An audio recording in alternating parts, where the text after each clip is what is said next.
आ जाती है, यहाँ से बड़ी इंटरेस्टिंग स्टोरी शुरू होती है। और यहाँ पे मैं दो तरीके आपको बताऊंगा जिस तरीके से रिएक्टिव पावर को हम लोग इलेक्ट्रिसिटी बिल में इंक्लूड कर सकते हैं। देखो भाई, मैंने अभी पीछे आपको बताया कि यूटिलिटी आपको एक्टिव और रिएक्टिव दोनों दे रहा था, लेकिन घर में जो तुमने किलोवाट आवर मीटर लगा रखा था वो केवल एक्टिव पावर को मेजर कर रहा था, तो रिएक्टिव का लॉस जो हो रहा था, रिएक्टिव पावर यानी कि तुम कंज्यूम कर रहे हो, उसकी वजह से कंडक्टर का साइज मोटा करना पड़ रहा है, रिएक्टिव पावर कंपनसेशन डिवाइसेस लगानी पड़ रही हैं, लेकिन तुम उसके लिए पे नहीं कर रहे हो, ठीक है, तो फिर यूटिलिटी को तो नुकसान है। तो यहाँ पे एक सॉल्यूशन निकाला, तो दो तरीके जिस तरीके से जो इस्तेमाल करे जाते हैं, यूटिलिटी जिसका इस्तेमाल करती है इलेक्ट्रिसिटी बिल में रिएक्टिव पावर को इंक्लूड करने के लिए। क्लियर हो रहा है यहाँ पे? तो वो जरा देखते हैं, बहुत इंटरेस्टिंग और बहुत इंपॉर्टेंट।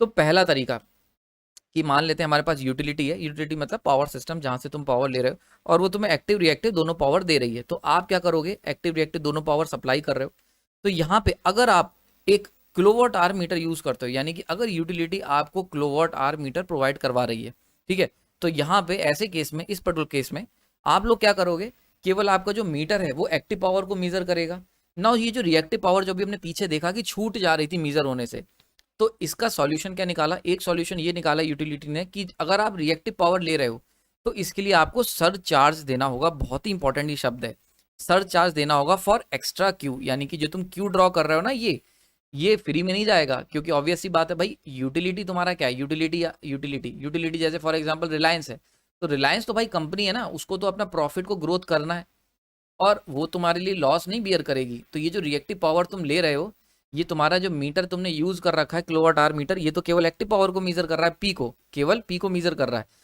तो इस क्यू के लिए क्या करते हैं, इस क्यू के लिए ये जो यूटिलिटी होती है ये आपके बिल में लगा के भेजती हैं सर चार्जेस। क्लियर हो रहा है? तो ये वर्ड बड़ा इंपॉर्टेंट है, सर चार्ज। इलेक्ट्रिकल इंजीनियरिंग में ये मतलब पावर सिस्टम में अगर बात करें तो काफ़ी ज़्यादा इंपॉर्टेंट है, काफ़ी इसका नाम रहता है, और लोगों को कहीं ना कहीं आपने अगर बिल ध्यान से देखोगे तो सर चार्ज कभी कभी आपको दिख जाएगा लिखा हुआ। क्लियर हो रहा है यहाँ पे? समझ में आया?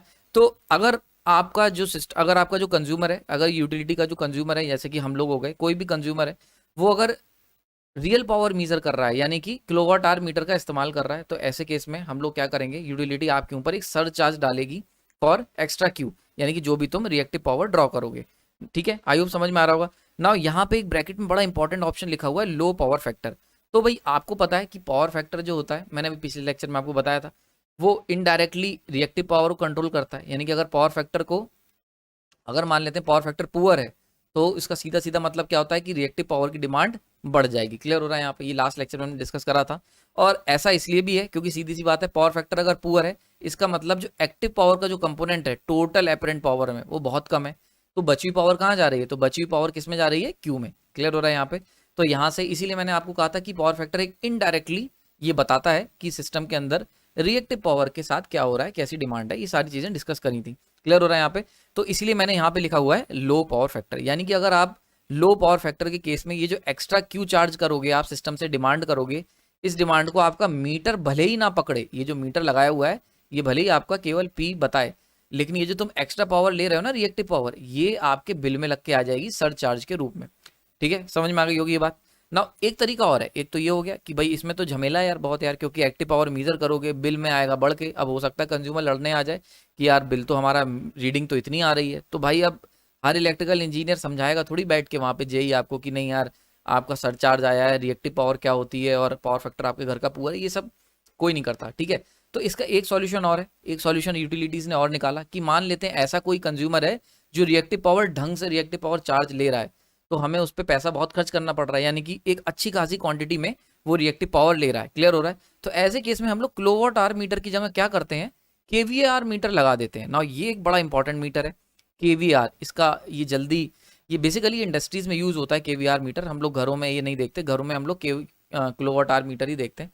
तो इंडस्ट्रीज में क्यों, क्योंकि इंडस्ट्रीज में, अभी हम लोग आगे चर्चा करेंगे इसके बारे में, इंडस्ट्रीज के मीटर में क्या अंतर होता है। अभी इतना समझ लो कि एक तरीका और है, यानी कि दो तरीके मैंने बताए थे। तो पहला तरीका क्या है कि यूटिलिटी इस रिएक्टिव पावर को इनकॉर्पोरेट करने के लिए, यानी कि इनको बिल में इंक्लूड शामिल करने के लिए बिल में सरचार्ज लगा के दे सकती है। दूसरा क्या कर सकती है यूटिलिटी कि भैया एक केवीए एचआर मीटर, यानी कि केवीआर मीटर, ठीक है, केवीए मीटर, इसको केवी मीटर की तरह रखो, आर तो केवल एनर्जी को डिनोट करने के लिए, ठीक है, क्योंकि पावर इनटू टाइम जो होता है वो एनर्जी में कन्वर्ट हो जाता है, तो इस तरीके से तो केवीए मीटर का इस्तेमाल कर रहा है ना। केवीए क्या होता है, ये यूनिट सुनी सुनी लग रही होगी ना, ये यूनिट होती है एपरेंट पावर। एपरेंट पावर मतलब पी और क्यू दोनों उसके अंदर इंक्लूड होते हैं। अगर एस की बात करें एपरेंट पावर की तो अंडर रूट में P square plus Q square, ठीक है, ये सब चर्चा कर चुके हैं हम लोग पीछे। तो केवीए मीटर क्या करेगा, ये एपरेंट पावर को मेजर करेगा, यानी कि भैया टोटल आपने कितनी सिस्टम से पावर डिमांड करी, ये क्या करेगा, ये टोटल पावर बता देगा, यानी कि दोनों को पी और क्यू ये मीटर ही मेजर कर लेगा। क्लियर हो गया। तो यानी कि अगर हम बात करते हैं यूटिलिटी की, तो यूटिलिटी के पास दो तरीके हैं रिएक्टिव पावर को बिल में शामिल करने के। एक तरीका ये है कि सरचार्ज लगा दो, कि जो भी तुम भाई रिएक्टिव पावर ले रहे हो उसका एक्स्ट्रा पैसा पे करो। दूसरा क्या है, ये सरचार्ज उचार्ज का झाड़ छोड़ो, कंज्यूमर लड़ने आ जाएंगे तुम्हारे पे, इतना छोड़ो इसको यार। इसके जगह क्या करो, एक सिंपल तरीका निकालते हैं, एक ऐसा मीटर बना लेते हैं जो दोनों को मीजर कर ले, और उस मीटर का नाम हो गया केवीए मीटर। क्यों, क्योंकि केवीए ऑब्वियस ही बात है, केवीए आपका ये जो मीटर होगा ये बताएगा कि टोटल पावर कितनी डिमांड करी तुमने सिस्टम से। उस टोटल पावर के अंदर भैया एक्टिव भी आ जाएगी और रिएक्टिव भी आ जाएगी। क्लियर हो रहा है यहाँ पे। तो केवीए मीटर जो तुम इस्तेमाल करोगे ये टोटल पावर बताएगा, और टोटल में दोनों आ गए, तो भाई इसके अंदर किसी भी तरीके के हमें सरचार्ज की जरूरत नहीं होगी। यानी कि अगर आपके सिस्टम में, यानी कि अगर आपके घर है या इंडस्ट्री है और वहाँ केवीआर मीटर में अगर लगा दूं, तो किसी भी तरीके का सरचार्ज जैसा कॉन्सेप्ट तुम्हारे बिल में लग के नहीं आएगा। तुम्हारा बिल जो लिख के आएगा एग्जैक्ट उतने ही रुपए आपको पे करने होंगे।